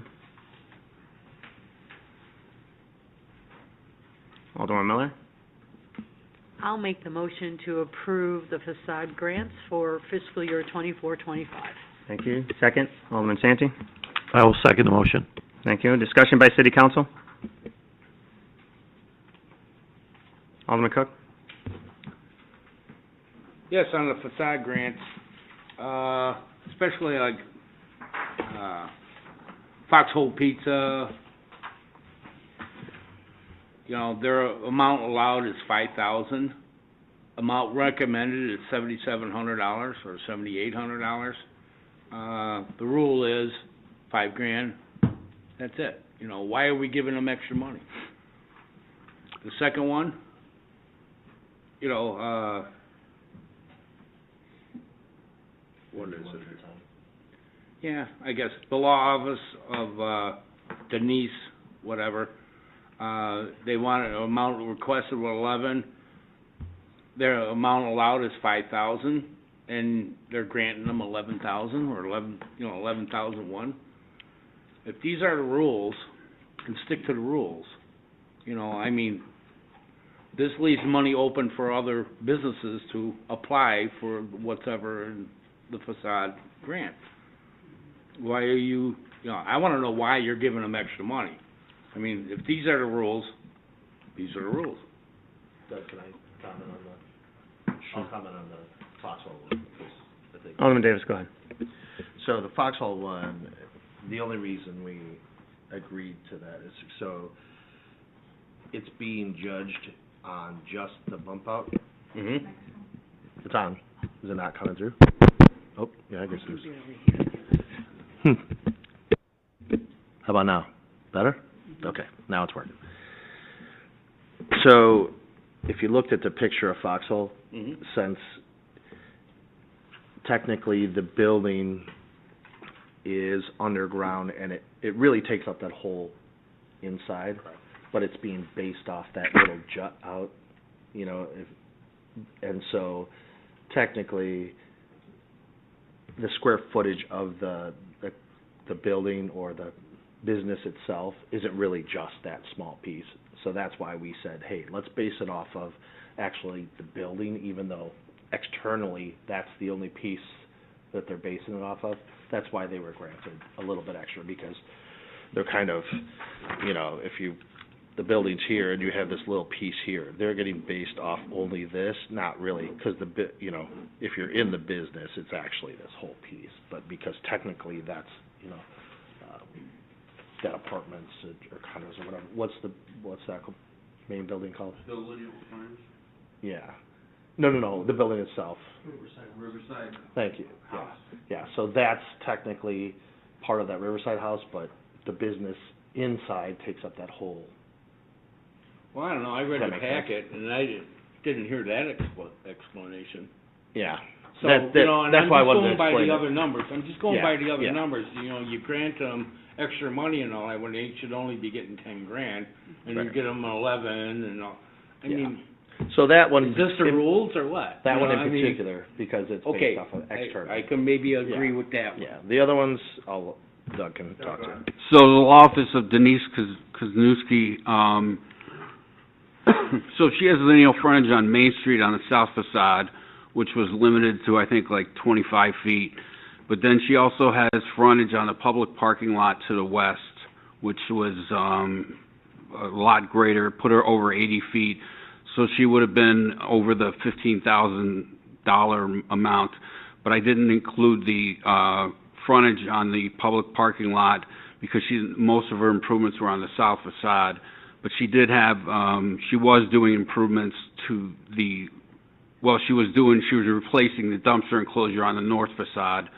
So most of her improvements were on the south facade, however, so I was kind of justifying it by the facade facing the western parking lot was also frontage on public way, and the extensive improvements she did to the south facade.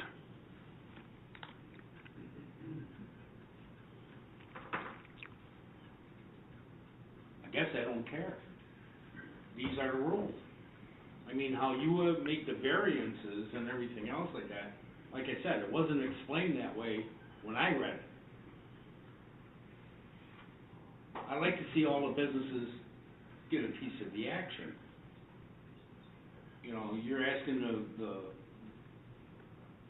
council here to come up with another $3,000, or whatever it was, where, you know, if you give it to the allotted amount, it comes out to 87, we can help 87,000. We can help a couple other businesses if they so apply for it. I mean, if the rules are there, but it's fine, let's follow the rules. If you don't like the rules, let's change them. It just seems like everybody's making up their mind on doing whatever. Hey, you ought to be happier that they're getting the $10,000 or 5,000 or 15. You know, you're just packing some more on there. I guess I'm saying, let's get the rules straight then, and then explain it, because unless Andy explained that to me, I didn't know what the hell you guys were talking about, you know, because of the expanded footage and everything else like that. So, either stick with the rules, or basically do what you want. That's all I want to say, because I'm upset at it, because I want to help the businesses, but when you finagle everything around, no, I'm not in agreement with that. Any other questions, comments? Alderwoman Bessie? I actually agree with Alderman Cook. I think the rules are rules. I would have actually liked to have seen Win Hill, which I might be off a couple of years, but as far as I know, they've been around for about 45 years, maybe more. They're high visibility also, and I see that we're giving Rita extra because of high visibility. I'd like to see her, Rita's at the 5, take the extra 10, and give it to Win Hill. Thank you. Alderman Davis? Yeah, the reason we didn't give it to Win Hill is because the whole point of the facade is to improve the visibility of it, whereas Rita's, the driveway itself is fully exposed. It's kind of an eyesore. You know, they did such a good job with everything else. That's in particular and it's how and what they asked for Win Hill. It's got a new roof. It was they really only asked for landscaping, and the landscaping was all redone. There really isn't anything else that they asked for. That's why it's not really an apples to apples, and it depends on what they asked for. So that's kind of where that decision was made, particularly for those. Any other questions, comments by council? Alderman Glenn? Yeah, I think, there have been more than 2 or 3 of these, that have been totally twisted and stretched and everything else compared to what, we're looking at. When we're talking facades, we're talking about the frontage of these buildings. And if they're doing something to the frontage of the building itself, then that's a facade grant, okay? Landscaping is not part of a facade. It is the permanent structure itself, and it is to enhance what the building was to put it back to decent shape. That's what the facade grants were meant for. Not to take and just whatever they want to take and improve over there. We got a brand new, used car lot that, why are we giving them $15,000? Because that's improving the building. He's improving the building, but what does he really have as far as frontage, footage-wise? Right, then that's what it's based off of. That building is based off. It's on a corner lot. Because it's on a corner lot. It's on a corner lot, so you. Lineal footage is 89 feet. Right. The business isn't even there, and already we're giving it grant money. We're giving it away. We had so many They're that coming were in, applied. they should be building, they should be investing into our community. We're not supposed to be investing into them, they're supposed to be investing into our community. And we're just giving money away left and right here. And as far as I'm concerned, if we never see this facade grant after this year, all the more power.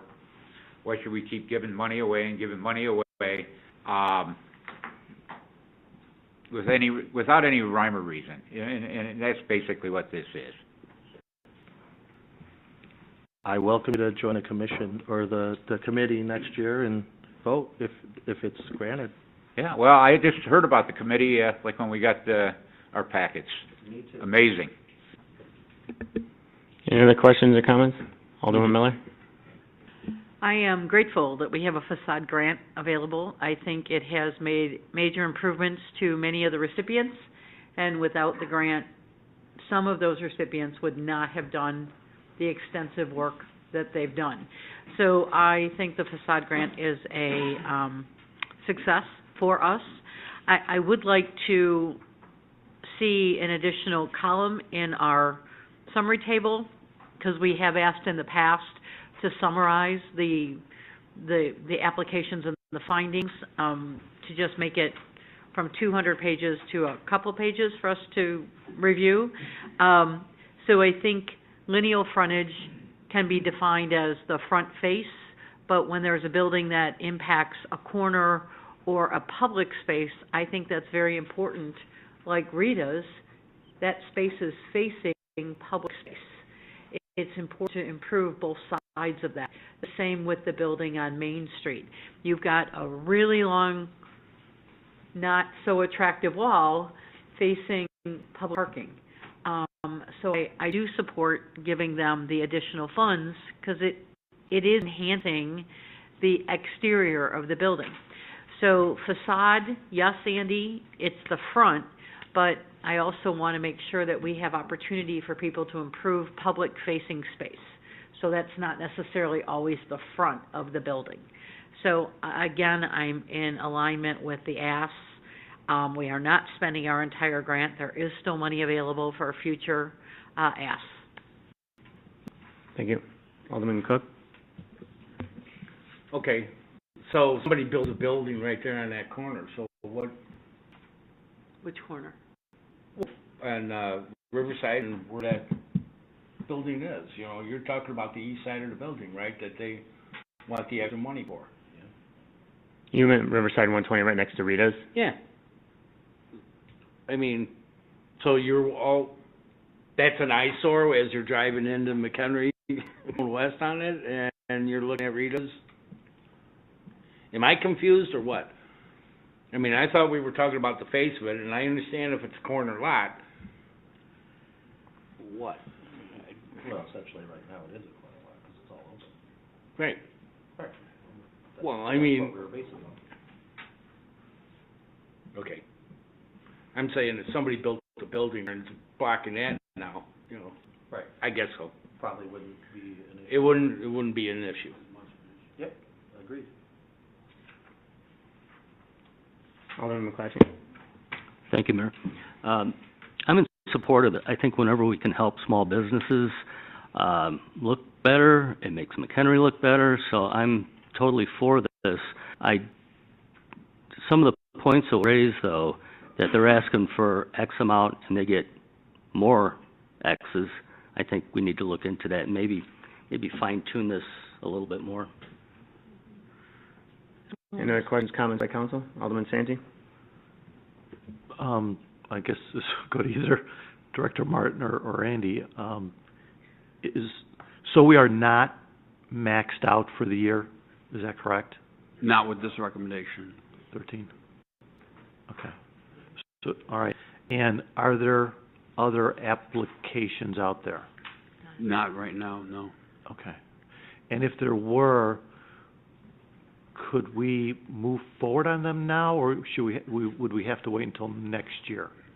There'd still be money in the budget for this If there's year. money, we can move forward. Yes. Okay. And then, I'm not sure who brought up this point, but, and I don't know, how, if there's a way to put a number, if it is existing business or it's a brand-new business, do we, I don't know how to say it, where, we put a number, you have to be running a business till at least 2 to 5 years before you can apply, or, or do we just not offer it to brand-new businesses in the future, or do we tweak it where, we're giving them a percentage of what is available for that footage? I'm just bringing it up. I don't have an answer. And Well, we could put that on the rubric. One of the categories on the rubric was, do you fill a vacant building? Okay. So you want the other way. Okay, good point. I understand that. That does make sense. But, yeah, if you're coming in and maybe it's I guess you're coming in, you need a facade grant, it's gotta be an older building, you need some work on it. So, that makes all the sense in the world. Thank you. Alderman Cook? Has there, given facade money out to other businesses and all that, has it stuck it to the city where, they put improvements to the building and they sold it to somebody else? Has anybody ever, can't say stole money, but not paid or, didn't do what the facade grant was meant for? Go ahead, Ross. That's directed at me? Yeah. I don't want to be specific. We have run into some issues in the past, but generally speaking, everybody is pretty good about putting that money into their business. I mean, we double check it. I think most businesses are still around, Doug, that have received facade grants, aren't they? Yeah. There's only 1 or 2 that maybe have closed their doors since. So I think it helps the businesses, and again, it helps improve those really those buildings that need help. Like the gentleman who's here tonight in the Lazy Chimp. I mean, I understand it's a new business and we want them invested in town, but that building's been a bad eyesore for a long time. So. Well, what I was getting at is, I know the majority of people who get the facade grant use it, and it's well used, okay? I just wanted to know how many people kind of stuck it to the city that... I don't have an answer for that, Doug. Maybe you... Well, it's a 50% match, so... Right. They have to pay 50% into it. Okay. So, how many businesses kind of didn't live up to their bargain? Well, they have to do the work and then submit the receipts to us. Okay. All right. I think, I want to say 1, but yeah. I won't mention who. Well, I don't want to mention names, but my it's memory just is possibly 1. So it's... But we had other issues I think with it's that really individual. successful, the facade grant. And like I said, I want to help the business because it helps the city. So, thank you. Any other questions, comments by council? Alderman Davis? I was just wondering, can we revise this based on some of the feedback that you've received and maybe talk about it next meeting or the meeting after? Or is this it? This is it, as far as the vote. Okay. There's the... This is it. This is it. Thank you. Alderman Davis? Yeah, so I just wanted to go and say that there were other businesses that asked, and they didn't really fall into how it, the criteria that was explained on what we should look at to kind of grant the money or not. And there was a couple that, really didn't, just wanted some electric moved and stuff like that, which really didn't fall in with the criteria that we were looking at. So that's why they were kind of denied. So there's plenty on here that were denied. They fell below a certain score, because again, we weren't really they weren't really improving the look of the building and making it, Bless you. Bless you. Thank you. Something that, we thought would improve the aesthetics of the city. So, that's kind of how we were looking at it. So if unfortunately landscaping is part of that, correct? So if we want to, look at the criteria and change that down the road, then I'm all for that too, so. Thank you. Once again, any other questions, comments? Go ahead one more time. I'm under the air conditioning vent. Any public comment regarding this? Sir?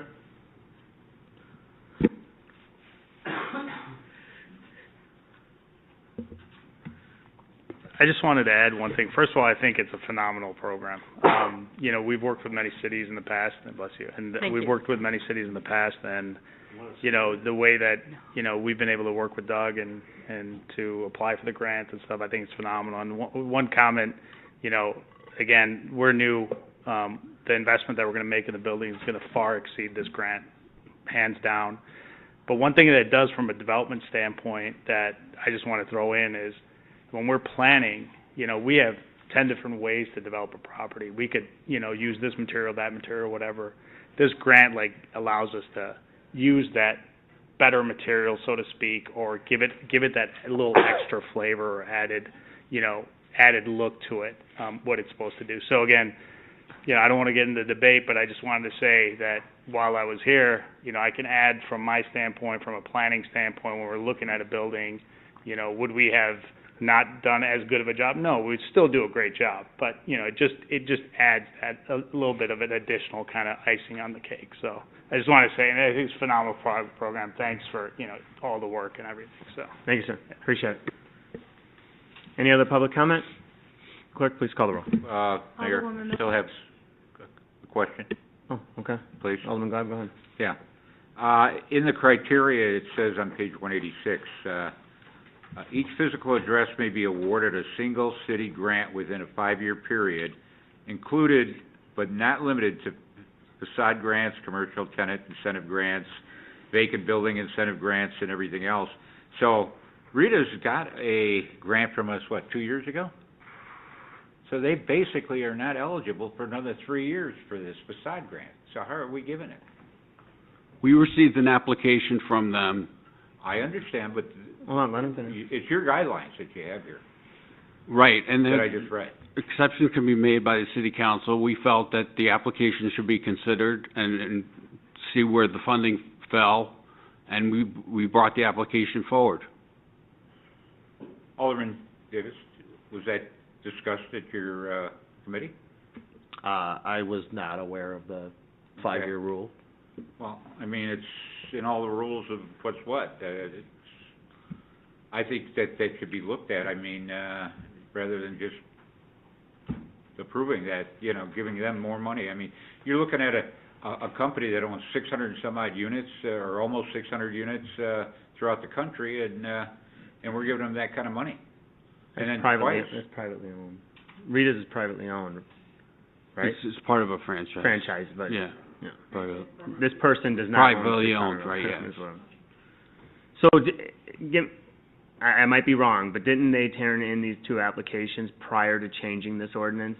Yeah, they did turn in the application September of 2023, when the funding ran out, and then the ordinance, that, what you're reading, was amended in April of 2024. So these applications were both turned in, but the funding was not available. But it's what we're awarding and when we're awarding it.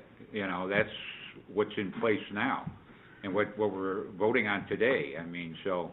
The council has the That doesn't opportunity mean to that the council can't change it, because it says here, but at least we're having a discussion about it. So it says that exceptions can be made by the city council's discretion. Mm-hmm. And I'll bring that up too. I'm not gonna hide one thing or another, but I just wanted to state the fact that that's in there, and we had no discussion whatsoever on it. And we should have, you know. Unfortunately, we kinda grouped all these facade grants together, and we should have probably been going through each one individually and discussing them and why and everything else. And I know you had a committee because you wanted to kinda forestall having to discuss all that, you know, out in one city council meeting, because we do have a lot of different things that we cover. But it's just the idea that something like this is significant, and it specifically states that the council needs to make that, decision. So that should be brought up to the, when things like that come up, city council's discretion doesn't mean that, well, we voted on it, but we didn't even know that, what the situation was. That's all I'm saying. So, thank you. Any other questions, comments? Clerk, please call the roll. Alderwoman Miller. Yes. Alderman Santee. Yes. Alderman Glad. No. Alderman McClatchy. Yes. Alderwoman Basse? No. No. Alderman Davis? Yes. Alderman Cook? I'm voting on, as you presented with the extended amounts, correct? Yes. No. Okay, so it passed. All right, next item on the... 4-3, right? 4-3? Is that right? Okay. No discussion item, staff reports? Yeah, go ahead. I just have one.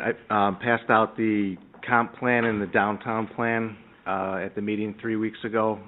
If council, hopefully, maybe you can have some comments back to me by next Monday, another week.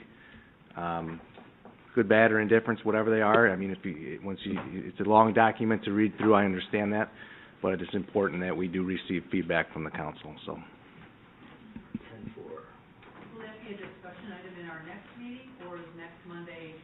No, I'm just looking for the comments. We don't have a meeting next Monday, but I have to get those comments back to HDR, who, they're looking to present this to you guys, you know, in the near future here, and wrap this up and move on, hopefully move on to our UDO, which is the direct relationship to the comp plan. That's why we kind of did it this way, so. Any other staff reports? None? All right, mayor's comments. I would like tonight's meeting minutes to reflect that I erred on a statement on 7/15 when I stated Alderwoman Basse supported eminent domain in relation to the Green Pea Pod. My notes were inaccurate, and in reviewing the meeting recording references personally, this topic, I confirmed she in fact did not. So I apologize to Alderwoman Chris Basse for the wrongful statement, and I also reached out to Green Pea Pod as well to make sure that they understood that as well. So other than that, that's all I have. I will be out of town. I leave tomorrow. I do have a phone that I will be having that our city administrator, along with the police chief, and Monty has, along with some other directors. But I will be able to be reached on that phone and that phone only. So other than that, that's all I have. City council comments? No. Alderman Glenn? Yeah, just a question that I had, and that's the fact that it has been time for the 6-month city administrator evaluation, and when is the city council going to do that? Maybe you could... I'll talk to each one individually, and we'll have a conversation. I brought this up to Suzanne, and I had a conversation probably a month ago. So we'll follow up with that when she gets back and when I get back. Yeah, I mean, we said 6 months, and again, the time's elapsed now, so that we don't look foolish by doing it months later, you know. Sure. We're on it. Thank you. Alderman Cook? What we passed for, yeah, I lost my note here. For on the river walk, for that one night, what is it? Light the night. Isn't that something like, Shamrock on the Fox? It is. Open liquor and all that stuff all around and all Yeah, that? only one day. Right, and that's only one day, okay. I just wanted to make clear if I screwed up or not. Thank you. All right. Is that it? Alderman McClatchy? Motion to adjourn. Second? Alderman Santee? I'll second the motion. Thank you. Clerk, please call the roll. Yes. Alderman Santee? Yes. Alderman Glass? Yes. Alderwoman Basse? Yes. Alderman Davis? Yes. Alderman Cook? Yes. Alderwoman Miller? Yes. Thank you, everyone.